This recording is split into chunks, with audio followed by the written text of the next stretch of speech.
Well,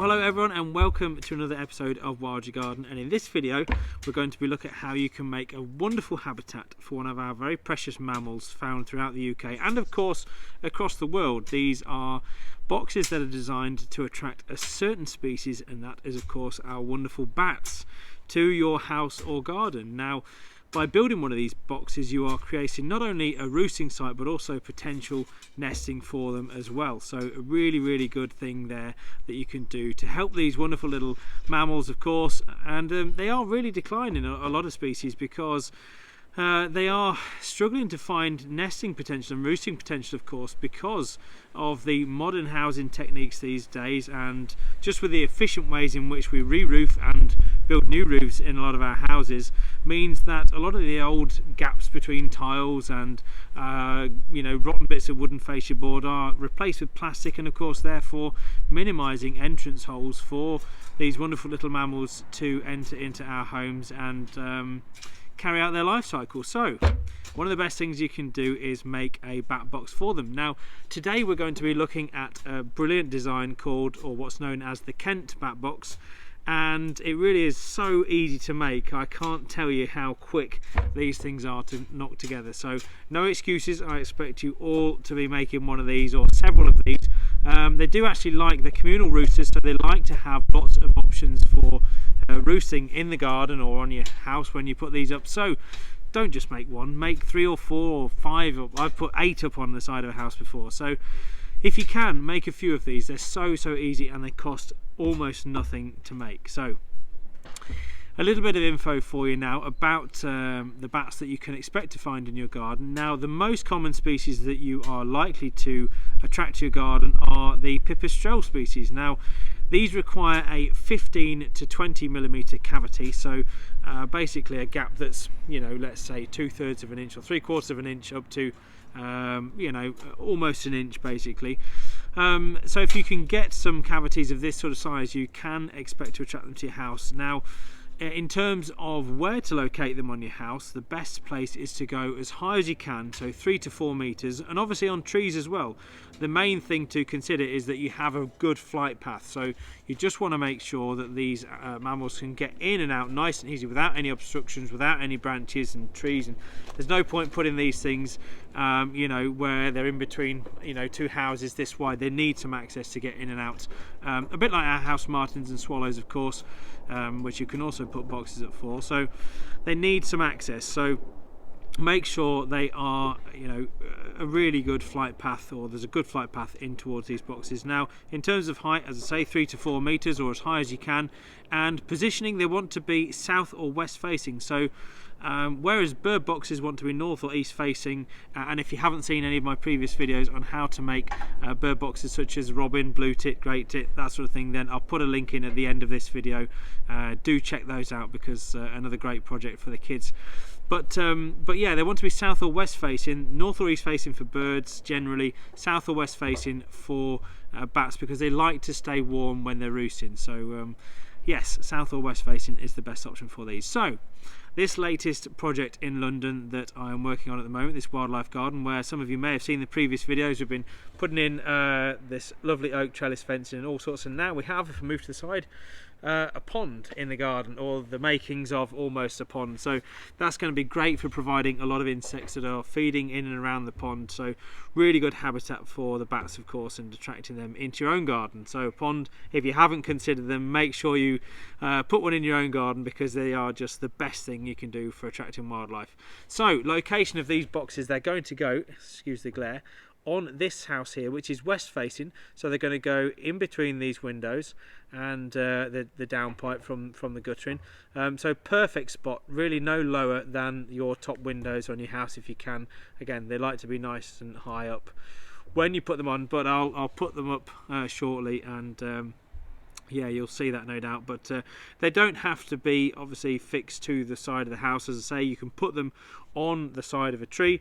Just put them as high up as you can, or as high as you safely dare, with a ladder, of course. But yes, let's have a look now at the pieces you're going to need, and then we can explain how you can make one of these fantastic little boxes. Okay, so the items you are going to need to make this little bird box are going to be as follows: 1 times hammer, standard claw hammer, 1 times saw that you haven't been used for cutting roots or anything in your garden, nice and sharp so you get a nice finish. If you can, do wear some gloves if you get one of these saws, because of course they can have some very sharp edges. Potentially a square, just to square. If you're marking the timber itself, you can use obviously one of these squares to get a nice square angle. If you can't, or if you don't have a square, by the way, move this out of the way, you can of course use a saw. Saws actually have, it's very handy, 90 degree and 45 degree handle, if you didn't know. So actually, when you do that, it gives you a nice 90 degree angle anyway for you to mark a line if you're cutting the timber. So yes, square not essential but handy. Pencil of course, 1 times tape measure, doesn't have to be Stanley, doesn't have to be 8 meters, anything that measures, you know, even a ruler will almost do for this job. I've just got some round wire nails here. Try and do this without firing them everywhere. These are a 40mm round wire nail, which you can see. And for those of you that have seen the previous videos on making the robin and the blue tip box, you'll know that these are the exact same nails I use for putting those together. So 1 nail, many options. And then when it comes to timber, now one thing that a lot of people ask me is, do I need to use pressure treated timber or not? Well, bats are in fact actually highly sensitive animals, so they don't want to have any pressure treated timbers. So I am using sawn timber. You can get rough sawn timber, and this is just from the local builder's merchant, which you can buy, and this is actually 150mm by 25mm or 6" by 1" in old money, if that's how you work. And this is going to be the basis for the whole bat box, bar the spacers. Now these are all the same size timber. This is 16mm by 32mm batten. It's just again sawn timber, not pressure treated, which is the key thing. And this will basically go in between the back plate, so that will then create a nice cavity for the bats to actually get into, a bit like that, as you can see. So that is the idea, that we're creating some nice gaps between these timbers for the bats to crawl up inside, and of course that makes it very nice and snug and warm. So the 6 by 1" you're going to need, well, not too long actually, just over 1 meter really. So if you get 4 foot of this, it should be ample, no problem at all, 1.2 meters approximately. And you're going to cut it into 4 pieces. One is your back plate, so this piece will go against the tree or the back or the side of the house, and this is 45 centimeters long, 450mm or 18 inches depending on how you work. So this is going to be your back plate. You're then going to need another piece cut at 30 centimeters, so this is 30 centimeters across, or about 12 inches, and then another piece which is 20 centimeters across, or 8 inches depending on again which way you prefer.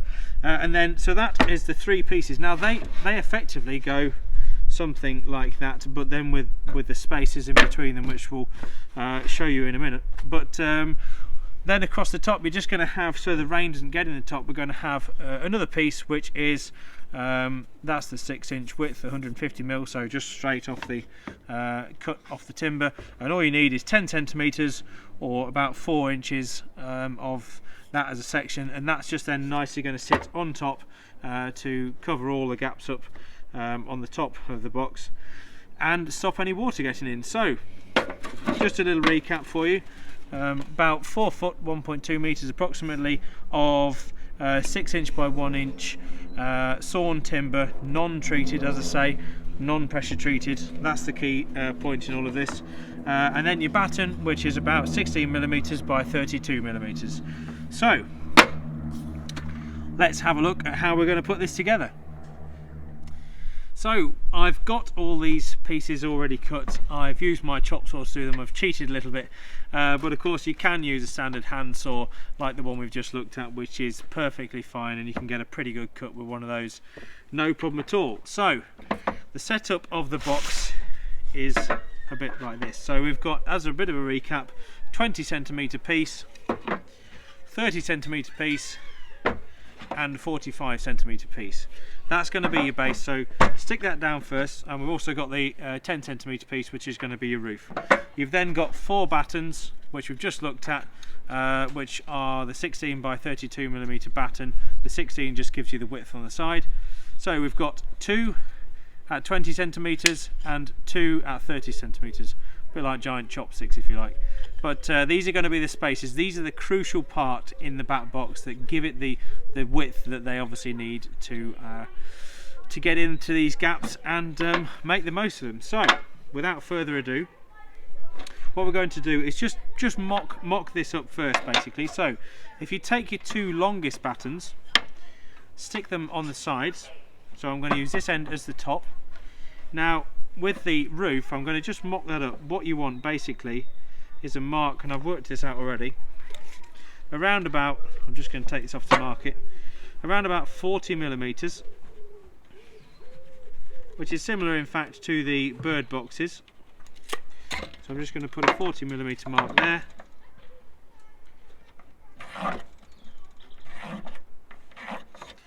Okay, so you've got 40mm from the top, 4 centimeters, and that's basically going to be the top of your box. Then if we just mock it up, just rest the roof on there, you can then measure and draw a line on the underside as to where your roof's going to go. So you've got 2 lines now, and that is the thickness of your roof when it's on. So we know from this bottom line we can then measure, or we can put our 30cm batten down this edge like so, line it up with that line and nail it on. So let's get a couple of nails in it. 2 nails in each piece is absolutely fine.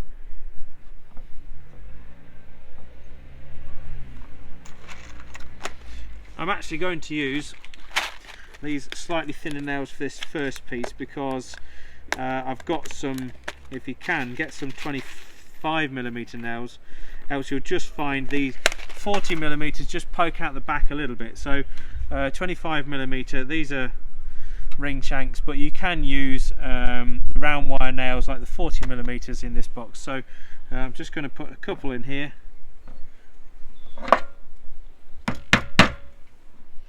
Just make sure the edges are nice and flush when you're doing this.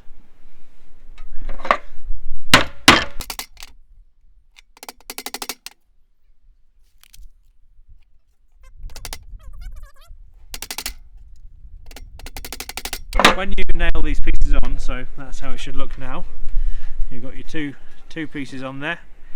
When you nail these on, don't nail them too close to the edges, because if you put them right near the edge it can split the timber open. So, you know, bring them, what's that, a couple of inches down from the top, just so you don't give yourself any unnecessary splits in the timber, shall we say. So that's the first 2 spaces on. Again, these are 30cm spaces. Then get your 30cm piece of 6-inch timber, or 150mm wide, and then you can put, I use at this point the bigger round wire nails, 40mm round wire nails. Line it up on top. If you've not quite done it right and your battens are a little bit out of line at the bottom, it's best to have them, this next piece, flush at the top so your roof sits nice and tight. The bottom, you know, it can be a little bit not quite perfect if you need it to be. So again, just flushing the edges up. 2 nails per section again.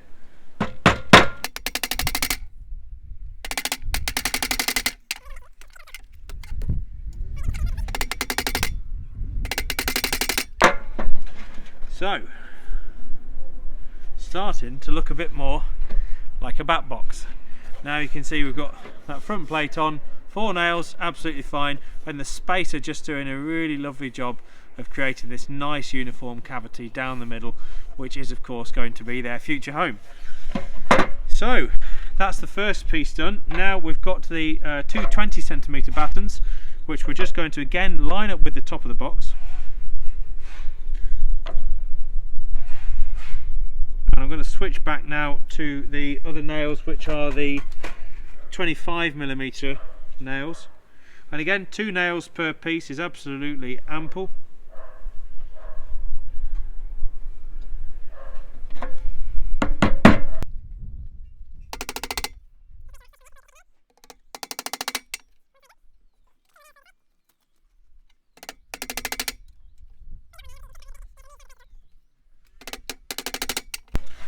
There you have your 2 battens nailed on, 20cm ones. And then it's time for your last piece on the front, so the 20cm piece of 150mm wide timber. Now that's going to be nice and flush at the top again, and then I'm going back to the back to the 40mm nails on this one.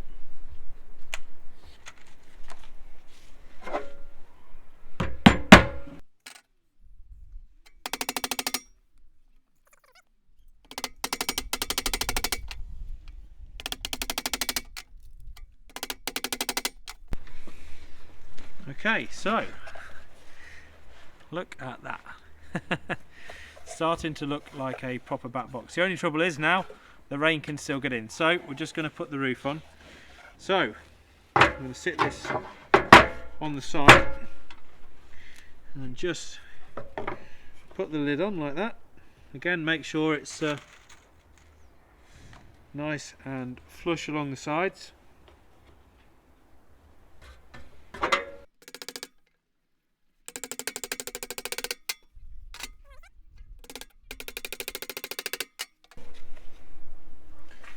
And there you have 1x Kent bat box.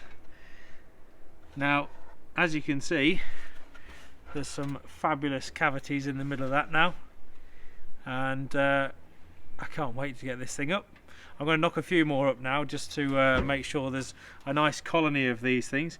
Now, the only thing I would add to this box now, which I'm going to do in a second, is just cut a couple of lines across. Because this is fairly smooth timber, I'm just going to cut a couple of lines across to allow the bats to sort of land, cling on, and then obviously crawl up inside the cavities. So that will just give them that helping footing, shall we say, into their new home. But how easy was that? I mean, that's literally 10 minutes work by the time you got your pieces cut, if that. So simple, so easy, and such a great thing to do for bats. Now, if you are fixing this to the wall of a house, you might want to obviously just pre-drill a hole top and bottom so that you can get a fixing in there, and of course fix that to your house. Otherwise, you can just simply put a nail in the top, nail in the bottom if you're putting it on a tree, or as I say, tie it to the tree. And yeah, what a wonderful way to help these fabulous little mammals. Now I'm going to cut some slots in the bottom of this, and then we're pretty much there. So there you go, 1x Kent bat box, ready to go up and offer a new home for our wonderful bats. So as you can see, I've just put some horizontal lines. They're not perfectly parallel, they're not perfectly straight, but the bats won't care. So I've just done these by eye with a saw, so yeah, not a little bit rough and ready, but that's how they like it. You know, it just gives them a little bit more grip so they can land when they go and to enter this box. They can land on this foot plate, if you like, and just crawl their way up and inside. So a nice little addition there. If it's not rough, if it's rough sawn timber, this is a little bit planed, this is a bit smoother, but if it's rough sawn timber, then obviously they have plenty, just enough to grab a hold of. They've got quite sharp little claws, so yes, of course they can grip on very well to wood. But yes, there is 1x Kent bat box ready to go up. Now, in terms of maintenance, you don't have to worry about cleaning them out. with them being vertically hung, they are a really nice maintenance-free solution for bats, of course. And please do remember, it's a very important note, this is bats breeding, or bats of any sort are all protected by law, so please do not disturb bats. You do need a license to inspect bat roosts, and of course if you have any concerns regarding bats in your own roof or anything like that, please contact Bat Conservation Trust, who I work very closely with, an absolutely fantastic charity. So please follow them on all the usual channels, Twitter, Instagram. They do some amazing work for our bat species, which are, they're a brilliant charity, so please do give them some support. I'll put a link to their website if you've got any further questions on bats in and around your house and your garden and how to attract them. I'll put a link to the bottom, in the description below this video. But yes, I hope that has given you something to have a go at this weekend, or when you've next got 10 or 15 minutes and a few pounds to spare. I mean, this literally cost me, well, I don't know, probably 3 or 4 quid, something like that, in terms of the materials it's used. So absolutely fantastic, great project for the kids. And if you want to preserve these boxes, you can of course just put a layer of paint over the outside of them.